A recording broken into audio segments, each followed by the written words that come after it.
What my goal in this is, it's a personal goal that I have for myself, and as pastor of people, then it's a goal that I have for the people that I'm to be pastor for. And that is that whatever we do politically, whatever we think politically, however we vote, however we might contribute, however we might be activists politically, for me, I want whatever I do in that realm to be pleasing to God. Now, I don't always know flawlessly God's thinking on every matter, but I at least want my efforts and yours to be something that's pleasing to God, and hopefully something that is Christian, where we don't just kind of take the options that society gives us and says, eeny, meeny, we like that one better. We want to find something that is truly Christian in a significant way. So I want to try to talk some about that with you. So, in that vein, let's proceed. I had a really funny photo of Miss Manners. And what Ms. Manners says is that there are some taboo topics of conversation. And we know what those are. They're things like religion and politics and sex. And what's interesting is that those aren't things you're supposed to talk about in polite company. But if you open the Bible has a lot to say about politics and sex and religion. So how do we come to talk about these things in meaningful ways? Barack Obama is, of course, our president. His religiosity has been really interesting, right? Because people have wanted to tag him as a Muslim. He most clearly is not a Muslim, because the same people who have said he's a Muslim also have criticized him for being in cahoots with Reverend Jeremiah Wright, who's very much a Protestant pastor. You may disagree with him as a Protestant pastor. My suspicion about Barack Obama, and I don't know this, this is James Howell guesswork, but I think I'm right about this, is that Barack Obama is like most politicians we see in our day. They are not irreligious people, but they're also not profoundly religious people. They have sort of a thin religion like many Americans do. I was interviewed today by somebody from the Charlotte Observer about kind of declining religiosity in America. A lot of people have kind of a thin religion. They're a member of some church. They participate in it in a thin way. It's not something that dominates their thinking or controls their decision-making so much. I suspect that Barack Obama may be that kind of Protestant. Most politicians, I think, turn out to be that kind of religious person, and so therefore they go out and they hire consultants who tell them how to get the evangelical vote. They hire consultants to tell them how to get the Catholic vote. They hire consultants to tell them how to get the middle-of-the-road religious vote. What do you need to say to get that vote? Now, with Mitt Romney, this is very different, isn't it? Is that Mitt Romney apparently is not a casual Mormon. Like, he didn't say, I'm a Mormon because he thought that would get him more votes. He says, I'm a Mormon because he's a Mormon. He is a very serious Mormon. He has been a leader within the Mormon church. And this reminds me, by the way, of the old joke about when, I've told some of you this before, when Jack Kennedy was first running for the Senate in Massachusetts. Jackie was out campaigning for him one day, and she was somewhere doing a Q&A thing, and someone asked about Jack being Catholic and if that meant that the Pope would control all of his voting. And her droll response, I think, is wonderful. She said, "It is so unfair for people to give Jack a hard time for being Catholic. He's such a poor Catholic." And I love that. Do we give politicians a hard time for being a poor Methodist, a poor Protestant of some kind? Mitt Romney is not a poor Mormon. He's a good Mormon. He's a very devoted Mormon. And this raises some interesting questions, because often within Christianity, people have some questions about Mormonism. There are all kinds of books that are exposés about the excesses of Mormonism, things in Mormonism that would make, it's interesting to me, that would make evangelical Christians extremely nervous. But as it turns out, evangelical Christians in America are supporting Mitt Romney. They can't stand the fact that he is a Mormon. But in this case, his values and the policies that he wants to espouse key in very well with them as evangelical Christians in a way that they feel Obama, as a Protestant Christian, does not sink in well with them. This is an unprecedented challenge that we've never seen in electoral politics in America before. So it raises some questions if religion matters. Is it the personal faith of the candidate that's important? Well, if evangelicals can support Mitt Romney, that must not be the case. Is it whether their principles are in sync with one another that matters? Is it policy alignment? Martin Luther, back in the Middle Ages, when Christians were really determined to be Christian, Martin Luther once said, "I would rather be ruled by a wise Turk than by a foolish Christian." I like that idea. He said, "I'd rather be ruled by a wise Turk," and for him a Turk would have been a Muslim. This is Martin Luther in the 16th century. "I'd rather be ruled by a wise Muslim than by a foolish Christian." Do we think about the goodness and piety of the candidate, or even about their effectiveness? At this point in the PowerPoint, I have a great smiling picture of Jimmy Carter. Jimmy Carter, in my estimation, is probably the best Christian politician that we have seen in our day. A very devout Baptist. That is the controlling factor in his life. And people would say he was a terrible president. He was totally ineffective. Do we want someone who is profoundly Christian, or do we want someone who, by some other standard, will in fact be effective? This month in our series here, we've been talking a lot about hospitality.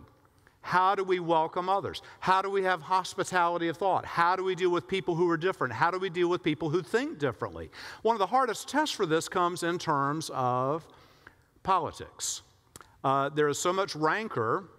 I've written a lot about rancor in politics. I've had a couple of columns in the Charlotte Observer suggesting that we ought to be peaceful toward one another, that we ought to listen toward one another, we ought to be kind toward one another. We ought to give each other the benefit of the doubt and listen to one another. You cannot believe some of the vitriolic emails I have gotten in response to that. Kind of like, it proves the point, right? People are so angry. And when it comes to political things, they just absolutely, the top just blows. As Christians, I think this is I'm positive about this. God is not pleased when we blow off steam and shout and are unhappy and angry with one another. We may see somebody with a political sign that differs from ours. We don't know what to do with this. I've talked about this before, and people think it's some kind of old-timey thing, but it actually can happen today. I've talked before about when I was a little boy and my grandfather retired. He would take me with him in the morning to Mr. Teeter's store in the town of Oakboro. And the men would sit on these little wooden chairs, and he would chew tobacco and would spit it perilously close to where I was sitting. And he and the retired men of Oakboro, North Carolina, would argue with each other all day long. They would argue about politics, and some were Democrats, and some were Republicans. And they would argue about religion. Some were Methodist, and some were Baptist. And they would argue about these things. They did not have even high school educations, but they were very learned people. They read newspapers, they read magazines, they listened to each other, they watched the news. They made it their business to learn all that they could. And then they had healthy, robust debate with one another. They didn't go home and get their shotguns and shoot each other. They continued to be neighbors. They had to live together in the little town of Oakboro. What puzzles me is why this doesn't happen more in our day. I have a neighbor, and he and I could not be more different politically. And we're very fast friends, and we talk politics quite often. And he's helped me learn a lot about why he thinks the way he does, and I've helped him learn why I think the way I do. And best of all, I think we've deepened each other's thought, because we've gone to the trouble to try to express what we believe and say why. We've had to listen to the other respectfully instead of just demonizing the people on the other side. My favorite book on faith and politics is by retired Republican Senator John Danforth. Now, John Danforth, if you remember, this is a centrist kind of Republican. He's not a Tea Party Republican. He's a very centrist Republican. He was a marvelous, dignified man, wrote a great book on faith and politics. And he said this: if Christianity is supposed to be a ministry of reconciliation, that's what God calls us to do, but has become instead a divisive force in American political life, something is terribly wrong, and we should correct it. And he's right about that. Religion should be a peaceful source, a source for understanding and compromise and working together within our society. But if anything, it's become the opposite, right? It's one more reason for people to be divided and irreconcilably so. Danforth goes on to say this: If we believe our political positions are implementations of God's will, I think that's pretty dangerous when that happens. Then our political causes become religious crusades, and reasonable accommodation becomes difficult, if not impossible.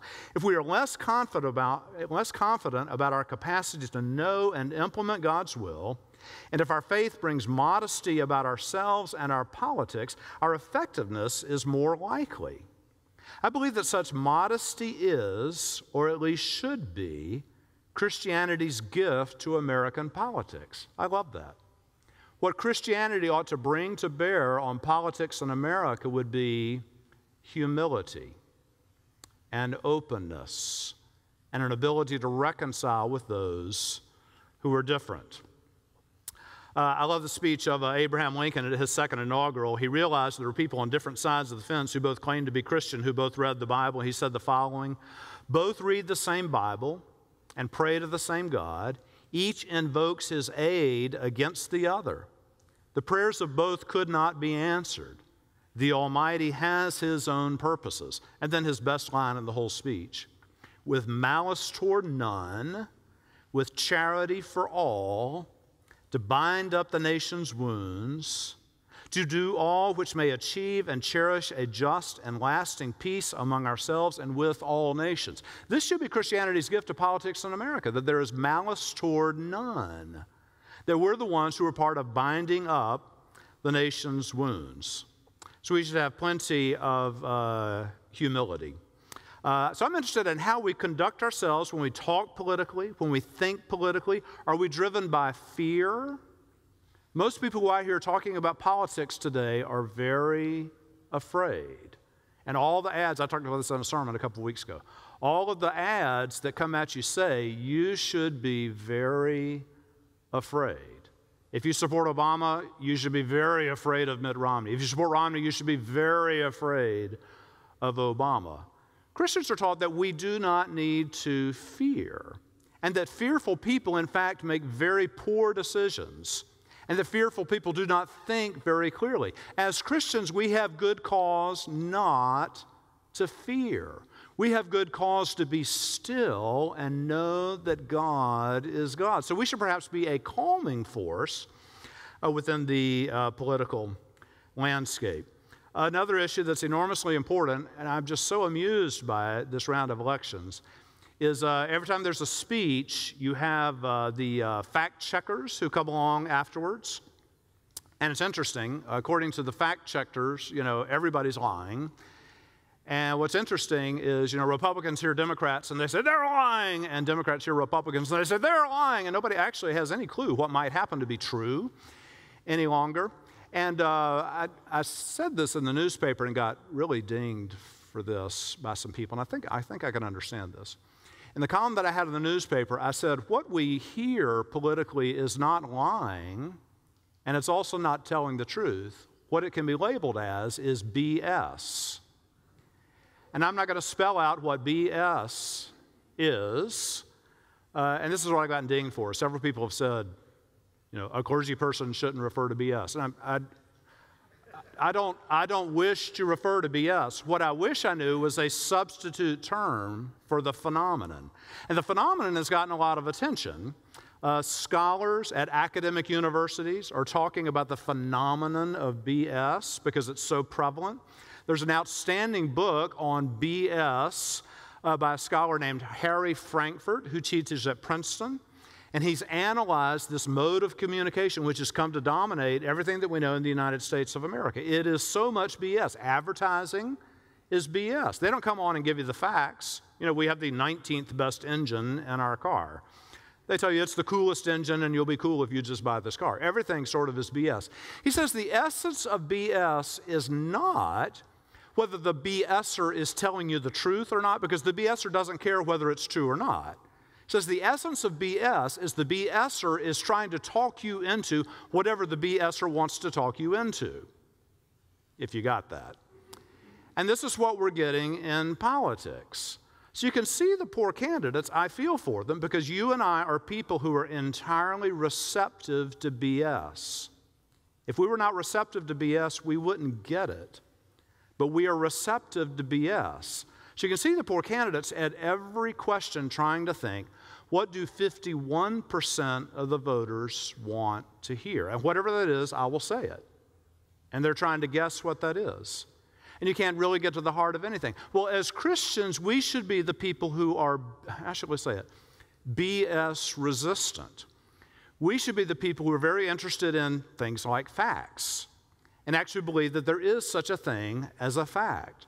There is such a thing as truth. What we usually see is ideology, some set of beliefs that somebody buys into, but as Christians, we should be interested in the truth. And maybe we're some who could help to further that conversation around truth and be more resistant as people to BS. Let's talk a little bit about the separation of church and state. Interesting, this was set in the Constitution. Thomas Jefferson had the wise idea to keep church and state separate. There are different viewpoints as to why. Thomas Jefferson wanted church and state to be separate because he was worried that religion would have an influence upon the state. Roger Williams was another great early American. He wanted separation of church and state because he was afraid that the state would have a bad influence upon religion. It's interesting. We might think about both of those. Separation of church and state. What do we do about this? How do we think about it? Let me catch up to my notes. Church and state are going to be separate. One of the reasons is, how should we say it? Otto von Bismarck, that Prussian ruler from the 19th century, he said, you can't exactly govern a nation based on the Sermon on the Mount.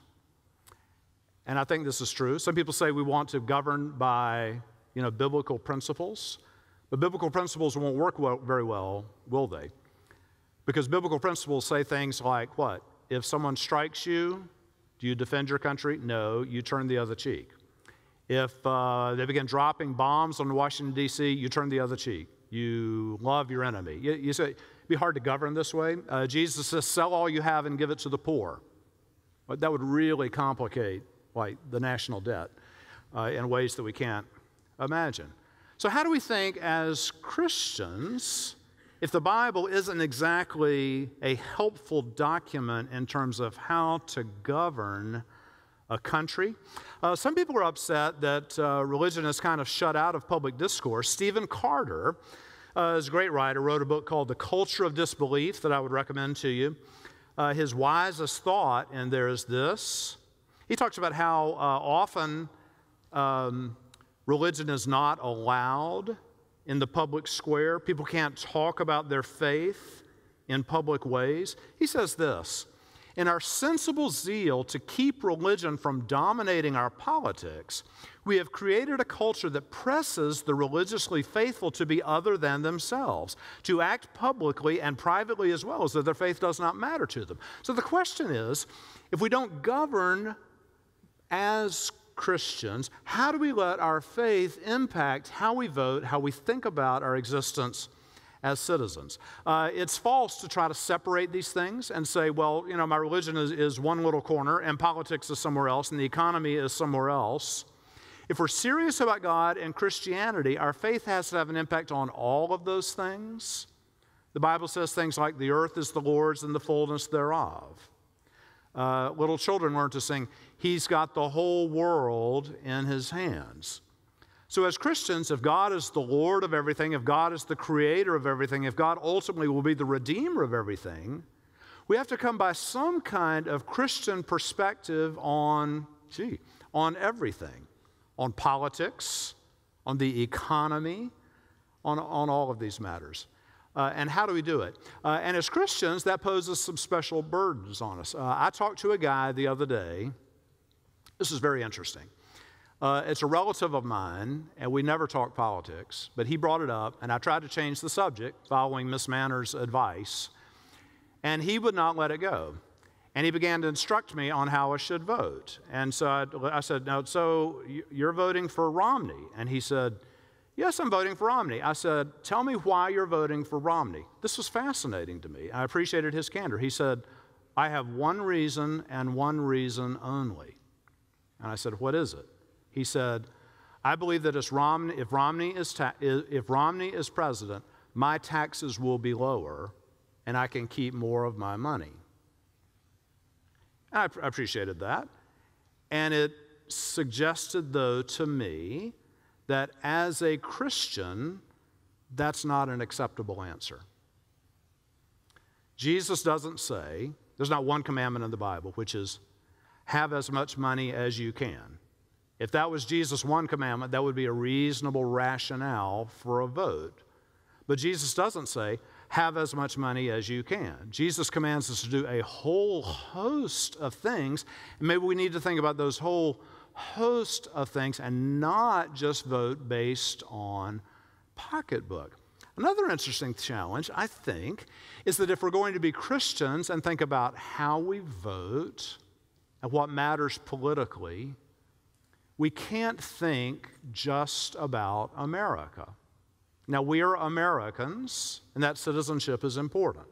And we are electing not a ruler of the world, but a president of our country. So that obviously is first in line in our thinking. But we can never, as Christians, espouse a kind of political viewpoint that says, America is all that matters, and to heck with everybody else. Because we believe that God's got the whole world in his hand. God cares about all peoples, and as Christians, we're called to factor that into account. That doesn't settle what stance that we take. But we can't take an America only or a narrow United States only view of how we think about what matters out there in the world. Let me catch up to myself here. Yeah, this is interesting. Stanley Howell teaches ethics at Duke University, so he has great authority because of that, right? Stanley says, this is pretty interesting. What's the relationship between church and state and all of this? He says, the church is not simply a voluntary association that may be of some use to the wider public, but rather the church is the community constituted by practices by which all other politics are to be judged. He's saying the church isn't perhaps helpful to the rest of the world. He says the church, we're the ones that we know God and we are clued into what ultimately matters. So therefore we pass judgments, not in a condemning way, but we pass judgments on all of the things and decide we'll support this or we won't support this. We're not there to help everybody else. We have opinions about these things, and they matter. Let me skip ahead here. Is Jesus, would Jesus be a Democrat or a Republican? And there's no answer to that question. Jesus would be neither Republican nor Democrat. Would Jesus be conservative or liberal? And Jesus would be neither conservative nor liberal. We might say he would be conservative on some issues and liberal on some other issues. He might agree with the Democrats on some issues, and he might agree with the Republicans on some other issues. This seems very clear to me if we take very seriously what Jesus is about and what the Scriptures are about. And so that's when it becomes a problem when Christians say, if you're a Christian, you must be Republican. Or, if you're a Christian, you must be Democrat. We're going to cut across those in various ways, and both of them are going to leave us a little bit dissatisfied at the end of the day. And that's a good dissatisfaction, because this world is not yet of God. There's no political party, there's no political candidate, there's no political arrangement here on earth that perfectly mirrors the kingdom of God. So we're always going to be a little dissatisfied with what we see, and that's not a bad thing. So there are these ideas that I like. They're easier to talk about than they are to implement. Jim Wallace is a great pastor. He wrote a book called God's Politics, and in that he advocates higher ground, not common ground. Sometimes we do that. We try to find common ground between conservatives and liberals. He says, let's try to find higher ground, something that's even better than the current options that are being held up before us. As people of faith, can we in fact find something that's better? There's another pastor that I absolutely love named Tony Campolo. Tony preaches, you want to go change the world. He's just absolutely phenomenal. He wrote a book a couple years ago called Red Letter Christians. And this is absolutely a wonderful book. He was interviewing somebody one day, and he said, are you a conservative or a liberal Christian? And the guy said, I'm a red letter Christian. And Tony said, well, what is that? He said, in the Bible, They had those editions of the Bible, and they put the words of Jesus in red letters. He said, I want to be a red letter Christian. Like, the stuff that Jesus said, that's what I believe in. It's like a novel idea, right? So could we be red? Now, the problem with that is, of course, Jesus did not speak to every political dilemma that we run into today. So that doesn't actually solve everything, but it's a helpful starting point. We could ask, what are Christian issues? Now, the person that I talked to the other day, my relative, it has one issue, and that one issue is his money at the end of the day. For Christians, is there one issue? Now, I know some Christians who feel so strongly on one issue that that is their issue. I think I can talk about him. The Roman Catholic bishop here in Charlotte has one issue. He may actually have more issues, but there's one issue that drives what he tries to do politically, and that is the issue of abortion. He is pro-life, and he believes that all Roman Catholics in his diocese should always vote for pro-life candidates and always vote against pro-choice candidates. He's got one issue. And you may be a one-issue kind of Christian, but I would suggest to you there are quite a number of issues that Christians should, in fact, be interested in. Poverty should be an issue for all Christians. Doesn't settle how you'd address poverty, but poverty must be an issue for all Christians. Because if you want to talk about what's in the Bible, I mean, Jim Wallace, one time, he was teaching a class in seminary, and he got some kind of old Bibles that people were going to throw away. And so he handed out the Bibles and gave people scissors and said, your homework assignment is to go through the Bible, and every time it says something about care for the poor, you cut it out of the Bible, right? And so people came back with their Bibles just were in shreds. Like the Psalms were gone, the prophets were gone, Exodus and Leviticus were gone, the Gospels were gone, the book of Acts was gone, the epistles were gone. And he held up the Bible and he said, behold, the Holy Bible. Get it? Like holes. That's where the PowerPoint works better. You see the word whole up there. So poverty must be an issue that Christians are interested in. The economy is an issue that Christians must be interested in, because the economy in every way affects everyone's well-being. It affects people's ability to work. God created people with abilities and energies so that they might work. So we should be people who care about whether people are able to have a job or not. We should care about the economy. Do we care about abortion? That is an issue that Christians must care about in some way. It can't just be ignored. If we think that God is the giver of life, that God wants us to be stewards of our sexuality and care about conception and such, then Christians of all people have an absolute responsibility to think very seriously around issues of abortion and life. Immigration. Is that an issue that Christians should care about? And I don't see any way to avoid the fact that Christians must care about this and think about it in light. It doesn't settle what the policy ought to be. But the Bible is full of material. You see, immigration was like a big issue back in Bible times, right? All kinds of strangers were showing up from other countries, and they didn't know what to do with them. And there were many within ancient Israel who said, we got to get these people out of here. We cannot welcome the stranger. We've got to stick with our own. It's only our own people. And the Bible in Old Testament times is crystal clear. Over and over there are verses. You must welcome the stranger. You must welcome and feed the stranger. You must treat them as if they are one of your own. That does not settle immigration policy, but it's some of the background music that we have to take into account if we're going to be Christians who are citizens in this country. Lots of issues that matter for Christians. The balance among the issues. How we talk about issues is of great interest. So often as Christians, we have a way of talking and a way of thinking within the church. Then we get out in the political realm, we get out in the world, and we kind of forget about that, and we talk in another way. A classic example of this is in politics. The main thing that people will appeal to when trying to make a decision is rights. So if we're talking abortion, some people say the unborn infant has a right to life. And people on the other side will say a woman has a right to control her own body. Does someone have a right to a job? Does someone have a right to their own money? And this is an interesting conversation politically, except as Christians, we should get a little nervous about all of the rights conversation, because within the church, we do not believe in such a thing as rights. What we believe in are the gifts and blessings of God.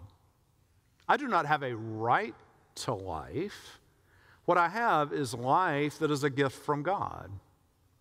If I own something, I don't have a right to it. If anybody has a right to it, it would be God who has a right to what I think is mine, because it's a gift from God. God has made me, at best, a steward to take care of what belongs to God. So all this rights talk, that's a way the world talks about things, but in Christianity we have another way of talking about things.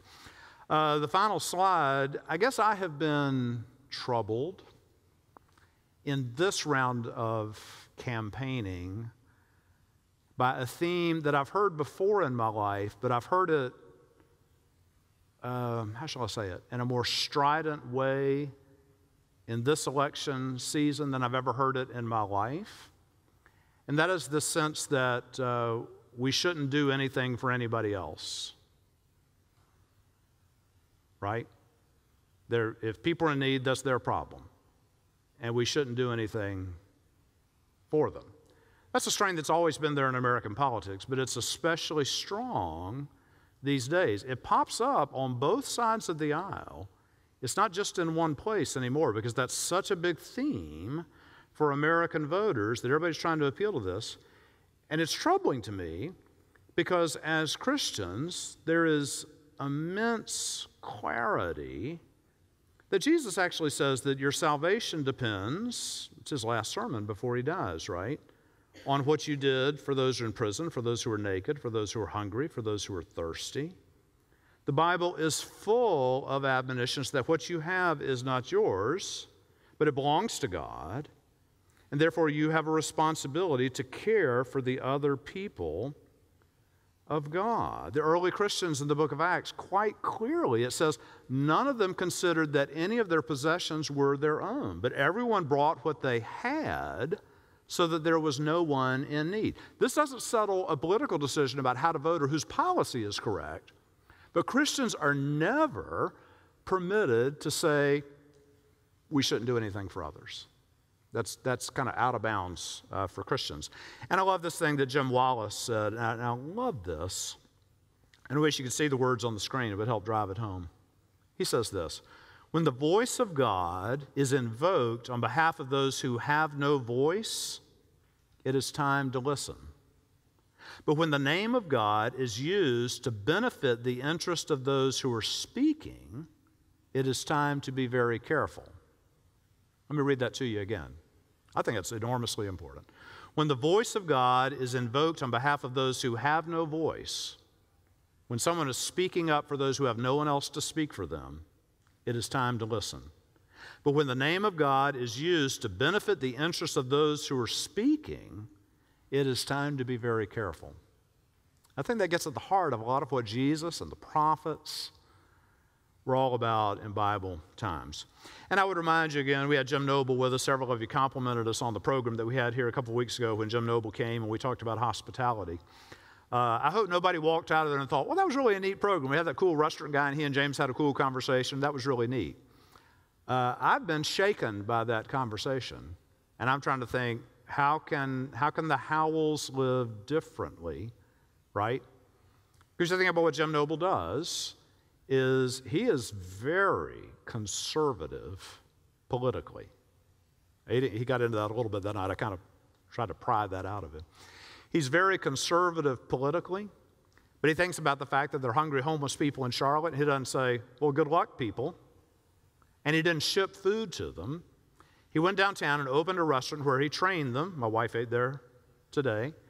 And they're the maitre d's, they're the cooks, they're the waiters, they have jobs, they have dignity, they're making money. More money is going back into the ministry for the poor.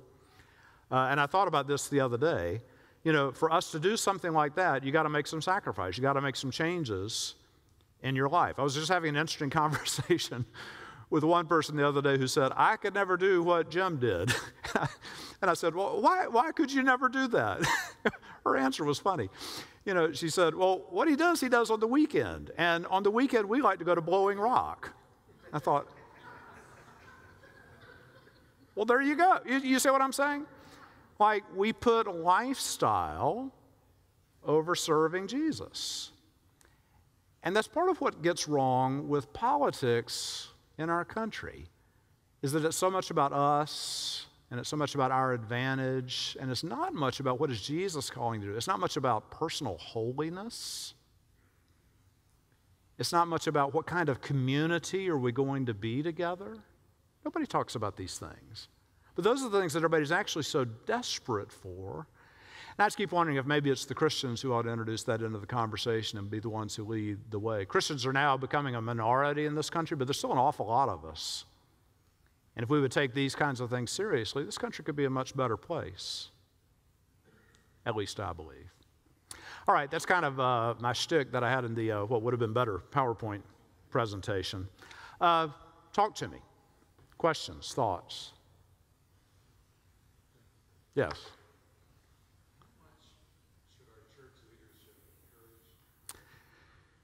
He's asking if church leaders, I assume you mean pastors, for instance, should encourage their people to get involved and to lobby on these things. I think absolutely that's a reasonable thing. You have to decide what God is calling you to do as a person. So I know some people, they're very interested in some local issue like hunger in Charlotte. That's really the thing that God has laid, just Jim Noble's thing. I don't know what Jim Noble thinks about Iran, but I do know what he thinks about hunger in Charlotte. So that's what God's really laid on his heart. So he's really getting out there and doing something about that. There's some people I know, they're military veterans. They care a lot about what's going on in the Middle East. So that may be their thing. But it's reasonable for us to want to get involved. The dicey part about that is that on quite a number of issues, there is disagreement within Christianity over the one way to think about it. Let's just talk about it on, for instance, homosexuality and same-sex marriage. Now, some within the Christian fold will say, this is totally clear. How could there be the slightest debate on this matter? All Christians must be against homosexuality and against same-sex marriage. There are other Christians that I know who say, this is totally clear. There can be no questions. Christians should be for same-sex marriage and homosexuality. And then there are Christians in between who are like, oh, they can't quite figure it out. So how do we, as Christians, then think about it? Can anyone dictate that this is the one right answer?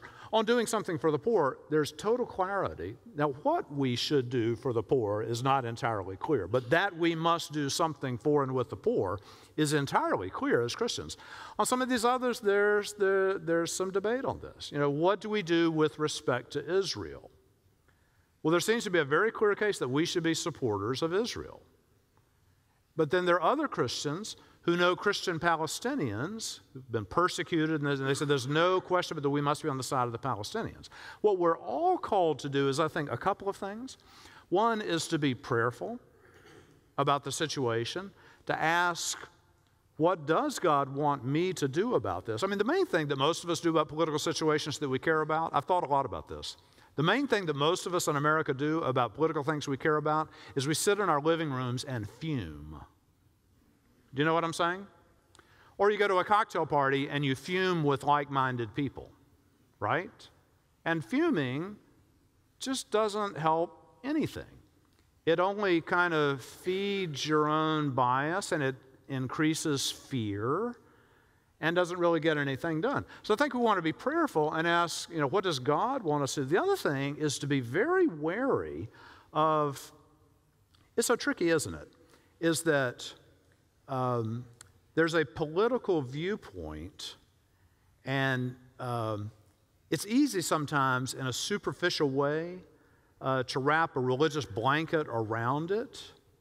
Right, you can find a Bible verse, like, I found a Bible verse that kind of backs that thing up, so then it seems to be blessed by God, but actually it might be at odds with the larger theological picture that we think about. So just because you can find some religious justification for it, that doesn't really win the day. So you need to be wary of those who, for their cause, are manipulating our faith. The politicians do this all the time.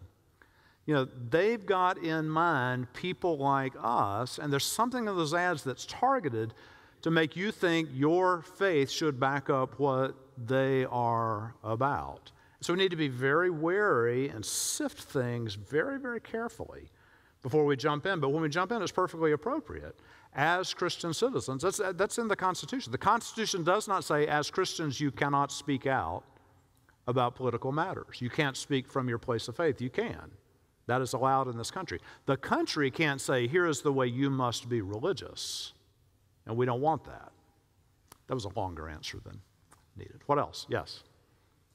You know, the question about going back to rights, even though we talked about as Christians, we should look at rights, long way around it. I don't know if you can hear what the point that he's raising, which is it's one thing to vote your Christian conscience. It's another thing to think about that viewpoint being imposed on someone who does not share your Christian beliefs, which is an interesting... Because this country was founded, part of what our country was founded on is an ability for us each to bring our faith to this place. Correct. And have the comfort to have those beliefs without fear. Right. That's just such a tough question, because you may for reasons of prudence. I often find myself voting, and there are two candidates, and I don't really think that much of either one, but I kind of pick one. Or it doesn't seem as bad as that one. You know what I'm saying? Sometimes there's a vote on a bond issue, or there's a vote on some issue, and I'm just not happy with the two alternatives that are before me, but I kind of pick one, and then I try to pick one that either most closely reflects what I believe or that I think is just prudent for society. There are many people that I know, for instance, around Amendment 1, that they were not at all in favor of gay marriage, but they thought that Amendment 1 would be a bad law for the state of North Carolina. So at some point, I think God wants us to be prudent and to think practically in such ways. The other thing that we always have to remember is that no matter how we vote and no matter how we succeed in persuading others to vote the way we hope that they will vote, the kingdom of God will not dawn on this earth, right? We will be a fallen, broken world. And it's one of the, for a while, how should we put it? The group most recently that has attempted this was the moral majority, right? Jerry Falwell and his ilk decided we will seize power in America and we will make America what we think it should be. Well, that was a project that was doomed to fail. But even if they had gotten all the people in place, they gotten Pat Robertson to be president. I mean, imagine that. I probably just offended someone saying that. If they got all their people in place, the kingdom of God still would not dawn on America for a couple of reasons.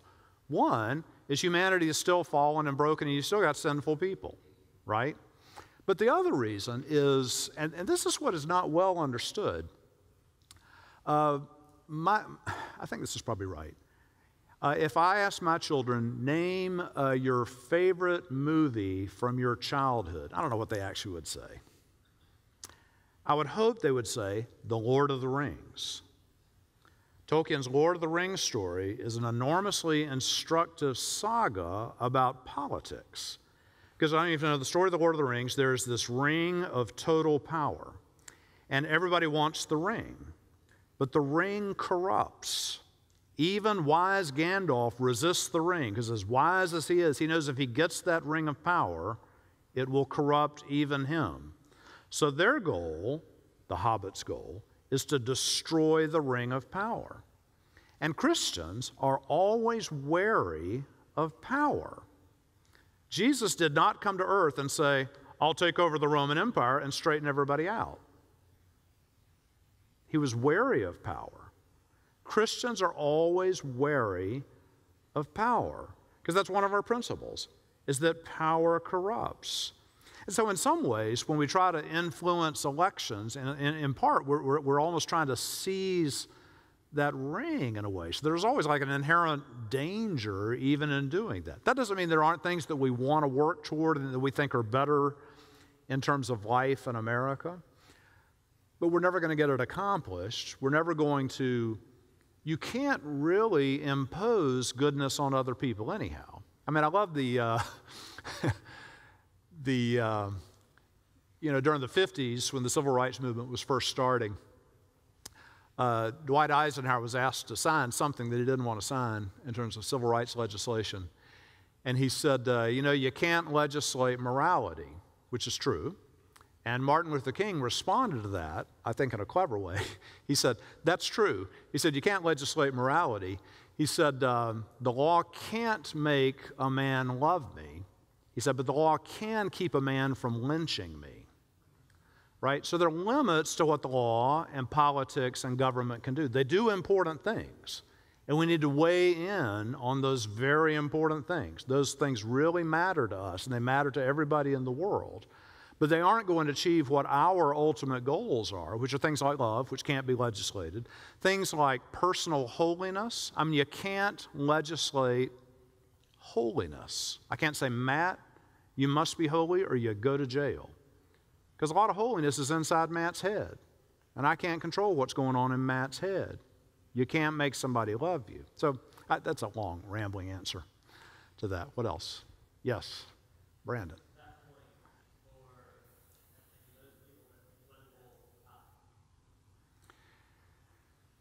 You would hope that not only at every election cycle, but in between, Christians would constantly be talking about the issues that matter to God, right? But as a minimum, at election time, it should be reasonable for us to be having good conversation around these things. And there aren't immediately right answers. I mean, for a long time, for instance, we knew it was important to help the poor. We helped the poor in the stupidest possible way, right? Like we took homeless people and we stuck them in empty buildings, which is not a very good way to help homeless people. So we don't try to do that anymore. We used to ship food to hungry people. That's not actually a good way to deal with hunger in the world, is it? So can we learn from each other better ways of doing things? Is more or less government better? I have no clue how to answer that question from a Christian perspective. I have some thoughts about it. Everybody has some thoughts about it. But I don't know what the right answer is to that. What is the best way to do what needs to get done? I mean, people say the government does it in the worst way possible.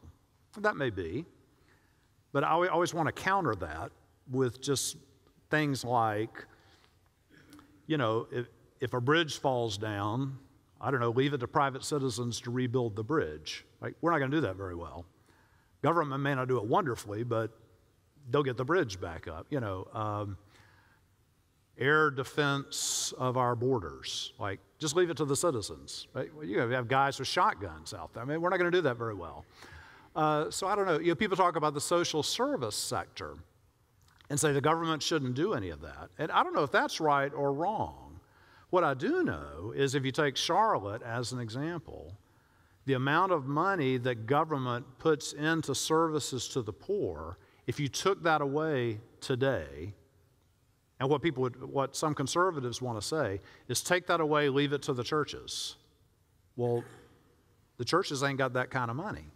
There's a lot of money in this county that goes into social services, support for mental retardation, all kinds of programs that we kind of take for granted that's out there. And if all that vanished tomorrow, the private sector, it would at least take us a huge amount of time to catch back up to that and be able to take care of it. That doesn't mean that that's not what the end game should be, but temporarily that would be an impossible challenge to catch up to. So what do you do about that? I don't know what the right answer is. Jim Noble had a really good answer, I think, the other night, is he said, if every church and if every family in every church took seriously this, like, taking care of one person, taking care of one family, we wouldn't need all this apparatus in the city of Charlotte. But the problem is, very few Christians in the city of Charlotte actually want to go do that. So I think he's right about that. That could be a great solution. But the private sector isn't up to it just yet, are they? So, what else? We've outsourced that to the government. We have, and I'm not sure that that's good at all. What did the church do differently 100 years ago than it does now? Did it have the resources 100 years ago versus today? Obviously, I didn't live there, but... Right. Well, I mean, I wasn't there 100 years ago. Exactly. Who, Gus? No, I'm kidding. But it was different. What the church did, what the community did as a church, and the power of the church, the impact of the church is just studying history, was much different, particularly in rural America, than it is today. Yeah. Yeah, I'm going to try to make it implicit in what I say. He's saying 100 years ago, we did not, I just read a book about this, trashing the Obama administration, pointing out that 100 years ago, we did not have this safety net. We did not have all of these services that we have today. And so it's kind of saying, like, we did fine without that. So what happened? Why did we outsource that to the government, if you will? And I don't know that I'm not at all advocating that it's a good thing to outsource that to the government. All I was trying to say a minute ago is that the government has taken a huge responsibility for that. And if that vanished tomorrow, we'd have catastrophe on the streets. I mean, the private sector is not ready today, like, to take on mental retardation. We're just not ready. Families used to know how to take care of people. My dad grew up in Oakboro, North Carolina, and all the houses in a block and a half were Howells. And they knew how to take care of each other, and they knew how to take care of their neighbors. I wonder, though, sometimes if it's easy, I don't know this. I wonder if it's easy to glamorize those days. Like, I don't know this at all. I wonder, in a little town like Oakboro, North Carolina, where the Howells were real good at taking care of the Howells, and they were all poor people. But what if you were black? What if you were mentally challenged? What if you were, I don't know what. A lot of people were not well cared for. The real problem that came up by the end of the 1800s was the urbanization of America. At one time, people lived in little rural communities where you had Howells. There were like 4 families that were Oakboro. So they had Oakboro under control, maybe. But then you had huge cities, and what we had in cities were squalor and slums. And that family model of taking care of one another did not adapt itself to city life. The economy drove everybody into cities, and cities have never been good at taking care of those that are in need, which is one of the reasons that the government began to take that on. Now, whether that was a good call or not, who knows? But that's part of the reason that it had, that the need arose, and that's what was suggested to repair that. Cities were not good at taking care of poverty. What the answer to that is, I don't know. Because it's hard. A church like ours, we try to think about how do we deal with issues in this city. It's big. There are a lot of people. The funding that let's say Myers Park said, we're going to take care of all the social problems in Charlotte. Well, everybody would need to, up your pledge by a factor of 1,000. We would need billions of dollars to do these things, right? It's just, yeah, you wish. Yeah, if they stopped taxing you, would give it all to us. Yeah. So I don't know these things. That's hard to know. That's why I think humility is always good, right? Is that these are hard issues. What else? Very jaded and frustrated and let down by the political process. I can't imagine that. He feels jaded and let down by the political process. What's wrong with you? And wonder, there's something really compelled to engage in what's happening in the secular world around us. Yeah, I mean, I'll make this question implicit in my answer. I mean, there's a huge temptation, isn't there, to kind of turn off and withdraw from kind of everything, not just the political process, but just kind of everything. You kind of look at the world, and it kind of wears you out, and you get disgusted with it, and you think, oh, People do this in their marriages all the time. I saw a couple the other day, and they had some real challenges. And I think the husband basically said, oh, it's too hard. You know what I'm saying? So we have that temptation in many zones of life. You know, every Christian has to pray and be attentive to what God is calling you to do. But you won't find me encouraging you just to withdraw. Because it seems to me that like God's interested in all this stuff and we're the people of God, and it won't get better if good people withdraw. And that's sort of what happened in Nazi Germany, right? Two bad things happened thousands of bad things happened in Nazi Germany. Two in particular, in terms of being relevant for tonight, happened in Nazi Germany. One is Hitler rose to power, and he was doing things that seemed to be good for the country, right? Like the economy stabilized, there was food on the shelves, the military was becoming strong again, kind of all those patriotic markers that make people say, yeah, Germany is back. So people were excited about that, including the religious leaders. And the most haunting photos to me that come out of Nazi Germany are of all these, Lutheran and Catholic prelates, standing behind Hitler saying, Heil Hitler. They thought he was God's blessing to the country. So religious people always need to beware of this, that we get fooled into something is good when it is not good. We get fooled on that. But the other thing that happened is you're saying, how could the Holocaust have happened? How could all these things have happened? And the fact is there were loads of good Christians in Germany who just kind of said, I'm not looking. I'm not getting involved. I can't really deal with that. If good Christians in Germany had risen up and said, we are not shipping Jews to these places. I'm going to lay across the railroad tracks. I'm not going to run the train. You know what I'm saying? If good Christians had done that, we wouldn't have slaughtered all and the world history would be different. That seems like an extreme case, but these are perilous times. And so for God's people to be involved, to me, makes really good sense. It's hard. Involvement in the world on behalf of God is always difficult. And we don't always know the right answer. I mean, that's why I say humility is required in this. I guess the people that puzzle me the most are the people who, when it comes to politics or anything else, they always have the right answers and they're very adamant about it. Because, I don't know, I'm a pretty smart person and I study pretty hard. And if anything, the more I study these things, the more I listen to people, the more humble you become, the more you realize it's complicated. My neighbor, we start talking politics and I think, he'd be stupid to believe that. But then he talks about it and I go, he's got a point. It's not a good enough point, but he's got a point,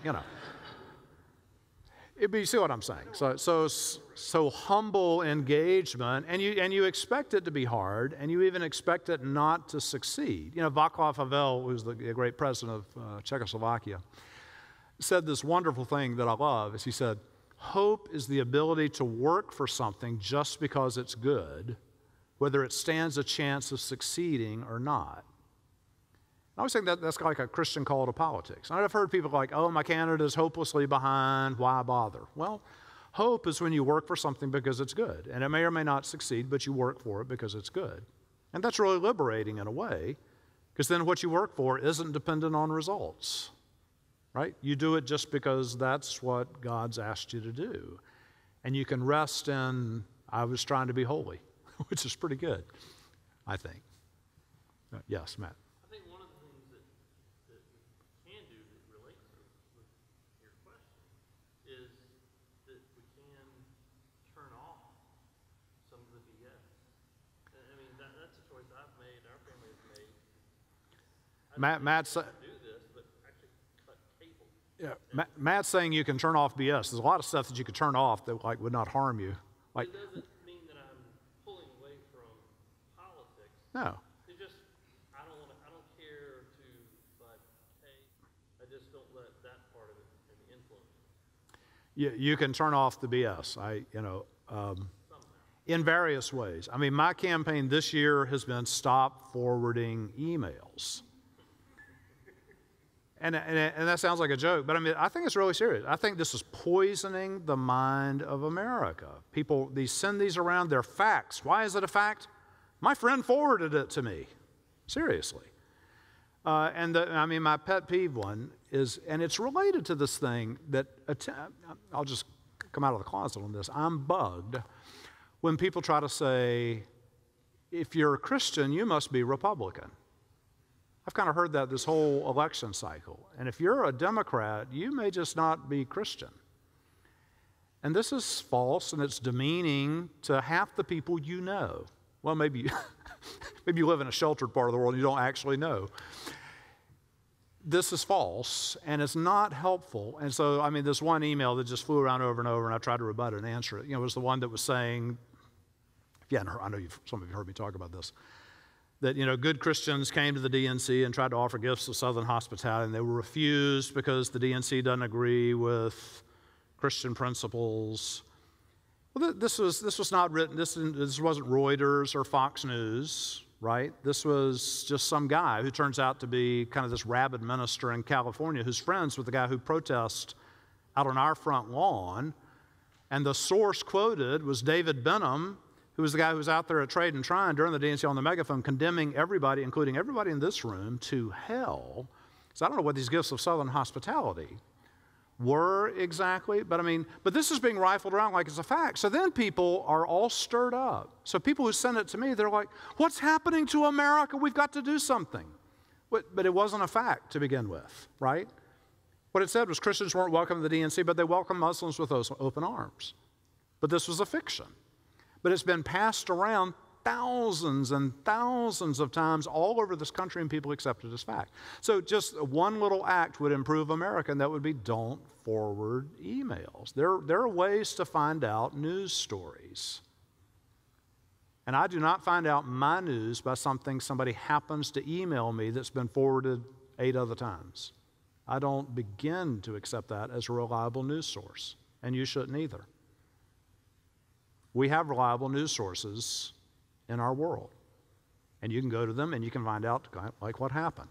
There's such a thing as a fact nowadays, and you don't find it in forwarded email. So just simple things like that, turning it off, being attentive to what they're doing to you. You watch the message. I saw this Obama ad the other night, and it was about fiscal policy, but it was saying, what was the term it used, Lisa? It was saying like the thieves have done, it wasn't thieves, but it was some word like that had nothing to do with the topic. It was just putting this hyper-negative title on people who think differently, which it was just absurd. You got turn the TV off. It's ridiculous. I get phone call. You probably do. When my phone rings now, it's like somebody's died, which is unlikely, or it's like one of the political people calling. I just hang up the phone.